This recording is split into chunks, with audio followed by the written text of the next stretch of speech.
It is impossible to say when Charles Darrell and Sonia French first decided to murder Sonia's husband, Robert. Robert was nearly twice as old as Sonia, and he married her 10 years before Charles Darrell came into her life. For 8 of those years, Sonia was bored with her husband, although he did not seem to realize this. He was more interested in his books and the silver which he bought. Sonia and Charles were lovers for 6 months before things became difficult. People were beginning to talk, and it could not be long before Robert found out about them. "Robert will never give me a divorce," thought Sonia. "And Charles and I have no money of our own." But Sonia knew that Robert's silver alone was worth enough money to make life very comfortable for her and Charles. By a strange accident, it was a policeman who gave them the idea for their murder plan. The inspector made a surprise visit to the French's house one evening. Charles was also there. He often came in for a drink. "There have been several burglaries near here," the inspector told Robert, "and we haven't caught the burglar. We know who he is, and it can't be long before we catch him, but we're very worried. He carries a gun, and we're almost sure he has killed a man. Now, this house is in a very lonely place. Mr. Darrell is your only neighbour. You also have a lot of valuable silver." "What are you trying to say?" asked Robert. "I'm saying that it's sensible to be careful," said the inspector. "Very careful. Why not put your silver in the bank until the burglar is caught?" "I don't want to do that," said Robert. The inspector tried not to sound angry. "Well, I have warned you, sir," he said. "Please remember that." The inspector left, and Charles said, "The inspector didn't warn me. He knows I've nothing worth stealing. But if this gunman does visit me, he'll be sorry. I have a gun, and I won't think twice before using it." He was tall and strong, and Sonia thought he was very good-looking, and she did not try to hide her feelings. "I feel sorry for the burglar who tries to frighten you, Charles," she said. 3 nights later, Sonia was lying awake in her bed. Robert was asleep. It was 10 minutes to 2. Sonia was excited. 10 minutes before Charles enters the house, she thought. It was 10 long minutes. And then she heard a noise. Glass breaking, followed by the sound of a window as it was pushed up. Robert did not wake up.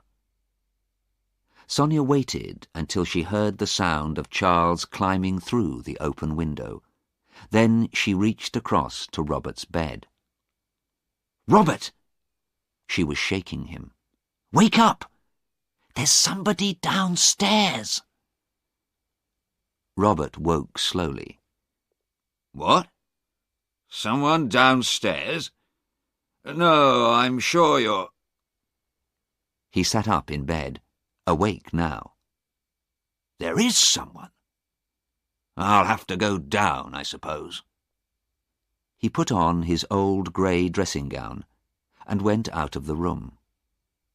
Sonia waited in the dark. It seemed a very long wait, but it was less than half a minute. Then a thin line of light appeared under the bedroom door. Sonia heard her husband give a sudden cry. Then she heard a gun explode. Something or someone heavy fell to the floor. Then a door was banged open, and there was the sound of running feet outside the house. Sonia waited. Charles must have time to escape before I call the police, she thought. She put on her bedside light and got out of bed. Now it was all over, she felt strangely calm. She knew what she was going to say to the police. How soon could she marry Charles? 6 months from now?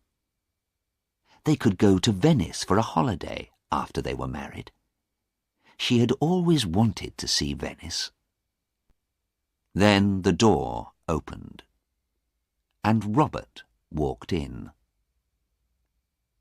For a long moment, Sonia could only look at him, her stomach sick with fear. He looked back at her, silent, white-faced and untidy, but alive. What happened?" she said. "He got away," said Robert. "I'm afraid he's taken some of my best silver with him. I wish now I had listened to the inspector and sent it to the bank." "But I heard a gun," said Sonia. "I thought You're not hurt, Robert?" "No, Sonia, I'm not hurt," said Robert. "But I have some bad news. It's Charles. I think the dear, brave man was watching the house and followed the burglar in, to try and help us. He's at the bottom of the stairs. I'm afraid there is nothing that we can do for him." Sonia fell forwards, her eyes closing, and Robert caught her. He carried her to the bed, then went downstairs. When he reached the bottom, he had to step over the body. He did this calmly, stepping around the blood on the carpet. But when he walked into the room where he kept his silver, he wanted to cry. All of the best pieces were gone. He closed the door and went into his study. But before he telephoned the police, he was careful to clean the small gun that was in his dressing-gown pocket. Then he locked it inside his desk. He had taken care of the one problem in his usually very tidy life, and he wanted to make sure he would have no more trouble. As the inspector said, it was sensible to be careful. Check out some of my other videos. Don't forget to like and subscribe to the channel. New videos every day. Good luck and take care of yourself.